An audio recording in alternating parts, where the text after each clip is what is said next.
স্ক্রিনে যে মেয়েটাকে দেখতেছেন এই মেয়েটা ঢাকা থেকে বরিশাল চলে গেছে তার হাজবেন্ডকে ধরার জন্য। তার বক্তব্য হচ্ছে তার হাজবেন্ড তাকে বিয়ে করছে, হ্যাঁ, বিয়ে করার পরে সে তাকে দেখে না, 2 দিন পর পর চলে যায়। একবার চলে গেছে, 1 বছর পরে আবার আসছে, সে জায়গা দিছে, আবার কিছুদিন থেকে আবার চলে গেছে, আবার সে 2 বছর পরে আসছে, আবার সে হাওয়া হয়ে গেছে আরেকটা বাচ্চা দিয়া, 2বার যায় তাকে 2টা বাচ্চা দিছে। আবার সে বলে যে এই বাচ্চা আমার না, অস্বীকার করে যে এটা আমার বাচ্চা না।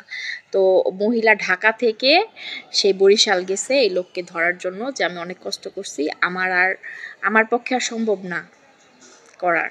তো এই লোককে যায় বরিশালে ধরছে। দেখেন যে মহিলা নিজের মুখে কি বলতেছে, একটু শুনেন।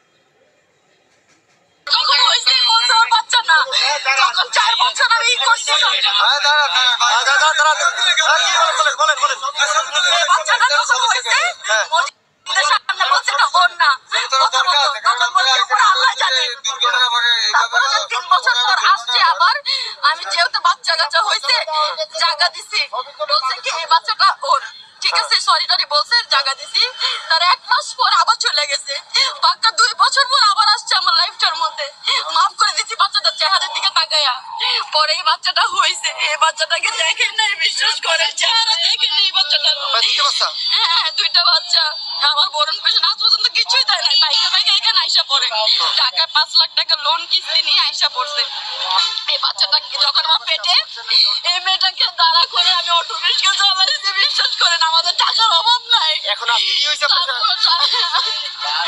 আমি এখানে আসছি 2 বছর পর, আমার অবস্থা অনেক খারাপ ছিল, আমার অসুস্থ ছিলাম।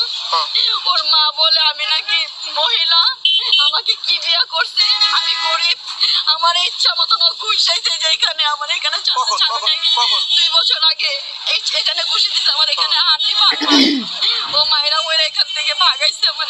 এখন আজকে এখানে আসছেন কেন? এখানে ঢাকা থেকে আসছি আজকে। এখন আপনি যাবেন কোথায়? আমি ওই যে করে ধরতে আসছি এখানে। মানে এ কি আপনার তো সাথে ভাই এই হচ্ছে অবস্থা, হ্যাঁ, মানে মেয়েরা যে কত অসহায়। কি সুন্দর 2টা বাচ্চা দেখছেন, বাচ্চা 2টা, মানে মনে হয় যে মানে এত সুন্দর বাচ্চা 2টা। আমার সবচেয়ে বেশি খারাপ লাগছে বাচ্চা 2টা দেখা। এরকম 2টা বাচ্চা রাইখা মানুষ এমন কাজ করতে পারে? মানুষ এই বাচ্চার জন্য কত হাহাকার করে, একটা বাচ্চা পায় না, আর এত সুন্দর সুন্দর 2টা বাচ্চা রাইখা